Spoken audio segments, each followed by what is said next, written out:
এই যে দেখো নিচে লেবু হয়েছে, আর ফুল আসছিল।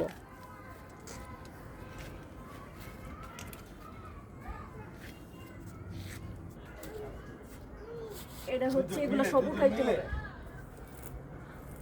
তুই হচ্ছে ওই যে ওইটা দেখে গাছ তুল যা, মার সাথে যা।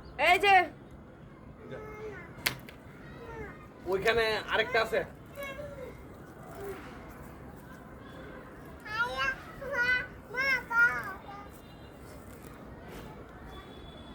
এই লেবু লেবু লেবু লেবু, লেবু, লেবু।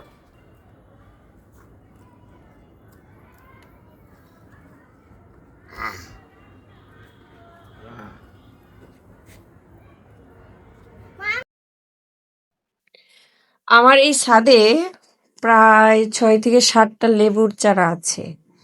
তো লেবুর চারা বেশি লাগানোর কারণ হচ্ছে, আবার আমাদের কিন্তু বড় বড় 2 থেকে 3টা লেবু বাগানও আছে।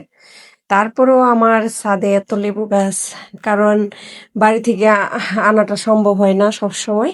এই জন্য ভাবলাম যে ছাদেই লাগাই।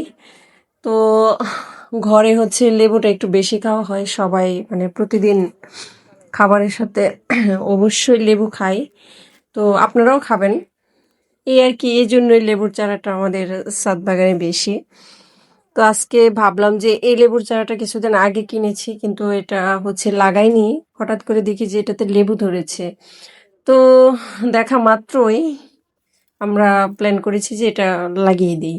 তো এই জন্য হচ্ছে এটা আজকে লাগাবো। তো আমাদের হচ্ছে যেটা সমস্যা, সেটা হচ্ছে মাটির অভাব। যখন আমাদের কাছে মাটি থাকে তখন হচ্ছে জৈব সার থাকে না, আর যখন জৈব সার থাকে তখন মাটি থাকে না। আবার হচ্ছে যখন দুটোই থাকে তখন হচ্ছে গাছ থাকে না। এই হচ্ছে মূল সমস্যা। তো এই টবে হচ্ছে একটা পেঁপের চারা ছিল, ছোট্টই, মানে মাটিটা প্রস্তুত করে একটা পেঁপের চারা লাগিয়েছিলাম। তারপর পেঁপের চারাটা মরে গেছে, এজন্য ভাবলাম যে এটাতেই লেবুর চারাটা লাগিয়ে দিই। তো এখন হচ্ছে আমার কাছে ভরপুর জৈব সার আছে, গোবর যেটা, কিন্তু মাটি নেই, একটু মাটিও নাই। এটা আসলেই খুবই হাস্যকর ব্যাপার। আশেপাশে এত মাটি, তারপরেও মানে মাটির একটা অভাব ফিল করি। তো এটা আমি না, শুধু যারা ছাদ বাগান করে, আমার কাছে মনে হয় সবাই মাটির মানে অভাবটা ফিল করে। মাটি নিয়ে আসা, ছাদে ওঠানো, আবার মানে এগুলো প্রসেস করা আসলে খুবই একটা কষ্টকর ব্যাপার। যারা একদম গাছ প্রেমী, মানে প্রকৃতি ভালোবাসে, গাছপালা ভালোবাসে, ছাদ বাগান করতে ভালোবাসে,